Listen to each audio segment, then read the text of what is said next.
It's just past midnight, November 27th, 1950. A young Marine jerks awake in his frozen foxhole beside the Chosin Reservoir, not from the cold, but from a sound that makes no sense out here.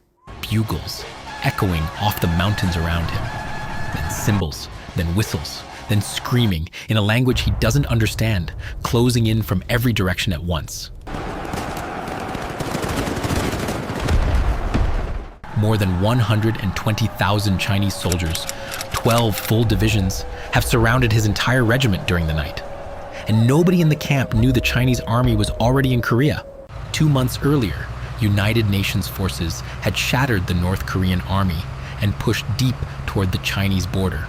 General Douglas MacArthur believed his men would be home by Christmas. Major General Oliver P. Smith, commanding the 1st Marine Division, isn't so sure.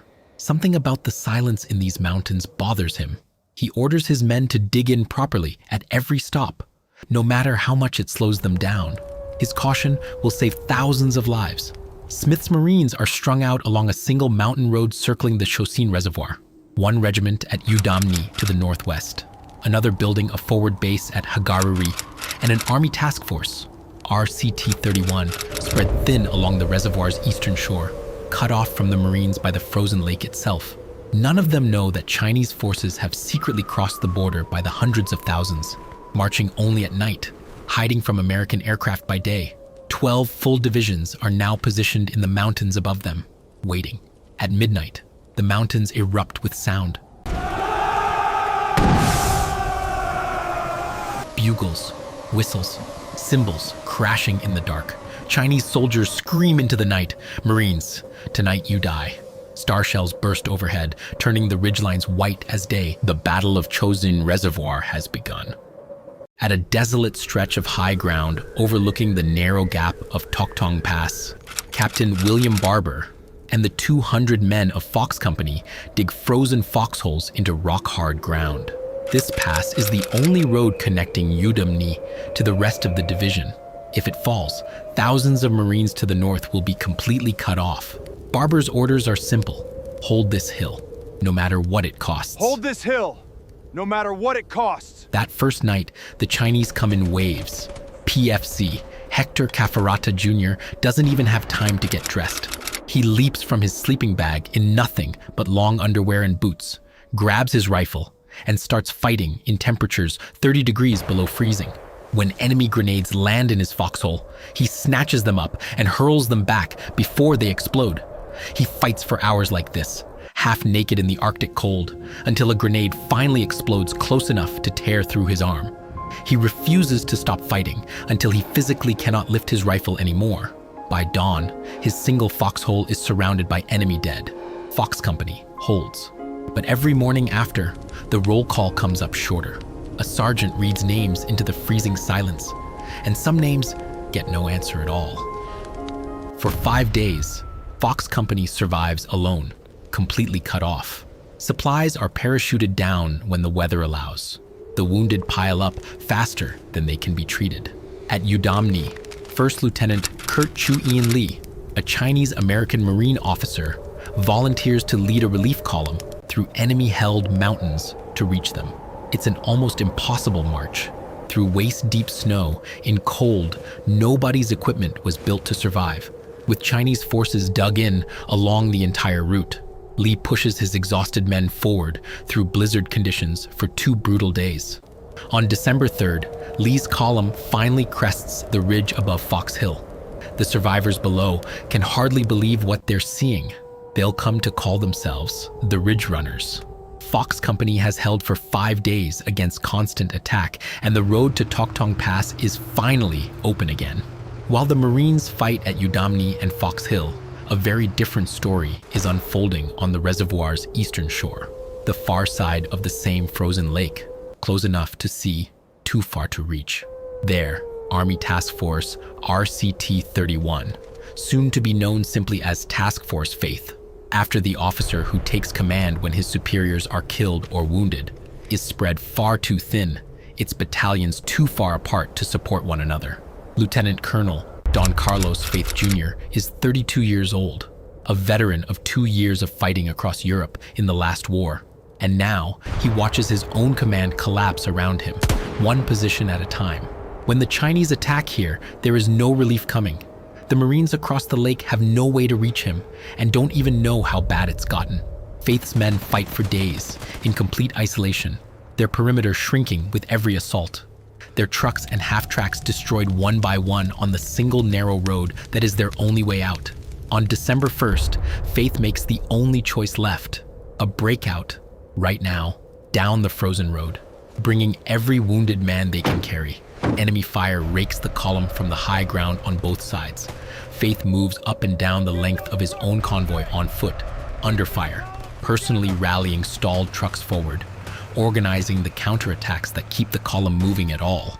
Near a hairpin bend in the road, enemy fire pins the whole column down again.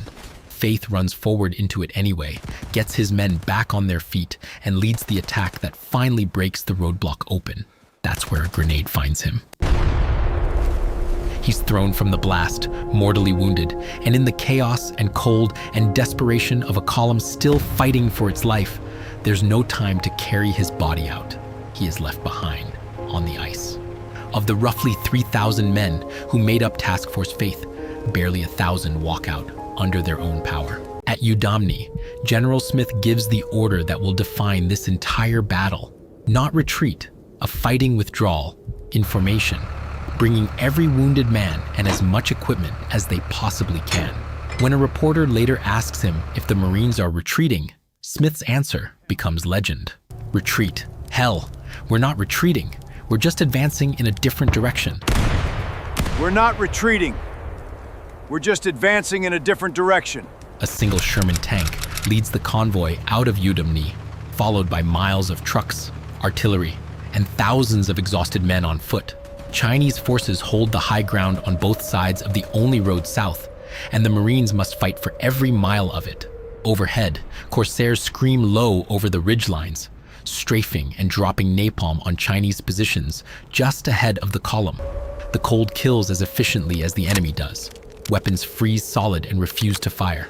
Frostbite claims fingers, toes, faces, and still, the column keeps moving, mile after grinding mile, south toward Hagaruri.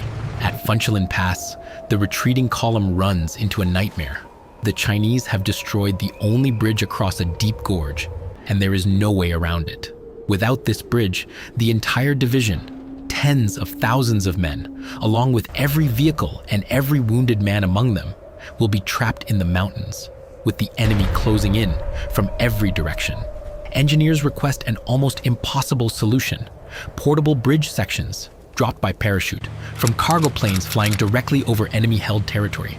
8 massive steel sections are rigged to parachutes and pushed out of C-119 flying boxcars over the gorge. Some drift off course into Chinese hands. Enough land where they're needed. Engineers work through the freezing night, assembling the bridge under sporadic fire, and by morning, there is a way through. Mile by mile, the column fights its way down out of the mountains.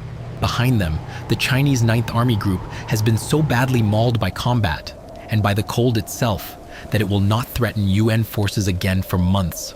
Ahead, finally, lies the port city of Hungnam and the sea.